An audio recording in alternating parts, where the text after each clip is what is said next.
తగ్గుతున్న టెస్టులను కాపాడుకోవడానికి ఐసీసీ ప్రయత్నాలు మొదలెట్టింది. 5 రోజుల క్రికెట్ కోసం ప్రత్యేకంగా షెడ్యూల్ ను తయారు చేసిన ఇంటర్నేషనల్ క్రికెట్ కౌన్సిల్ హద్దు దాటితే టెస్టు హోదాను రద్దు చేస్తామని అన్ని దేశాలకు వార్నింగ్ ఇచ్చింది.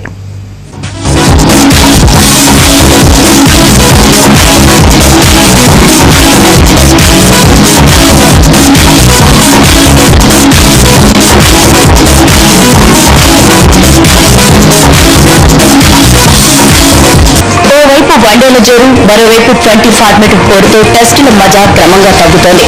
దీనిపై ఎన్నో సందర్భాల్లో మాజీ క్రికెటర్లు ఆందోళన వ్యక్తం చేశారు. అయినా దేశాల క్రికెట్ బోర్డులలో ఎలాంటి మార్పు రాలేదు.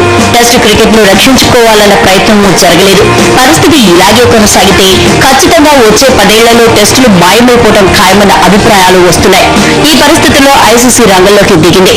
క్రికెట్ ని కాపాడుకోవడానికి ప్రయత్నాలు మొదలుపెట్టింది. Strike, but I see India can half. He really has played some magnificent strokes in this winning half. It's so good to watch this, it really has.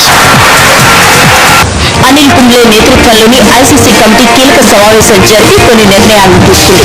దీని ప్రకారం రానున్న 4 ఏళ్లలో దేశాలు టెస్టులు ఆడే సంఖ్యను తగ్గించుకుంటే వాటికి ఐసీసీ గుర్తింపు రద్దవుతుంది. ఇది టెస్టులు ఆడే అన్ని దేశాలకు వర్తిస్తుంది. క్రికెట్ లో అన్ని ఫార్మాట్లను కాపాడుకుంటూ టెస్టులను రక్షించుకోవడమే ఇంటర్నేషనల్ క్రికెట్ కమిటీ లక్ష్యం.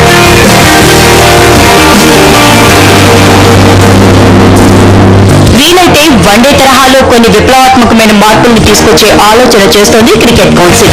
వీలైనంత త్వరగా డే నైట్ టెస్టులను అందుబాటులోకి తేవడంతో పాటు టెస్టులు ఆడే దేశాలు ప్రతి క్యాలెండర్ ఇయర్ తో ద్వైపాక్షిక టెస్టు సిరీస్ లు ఆడాలన్న నిబంధనల్ని తప్పనిసరి చేసింది.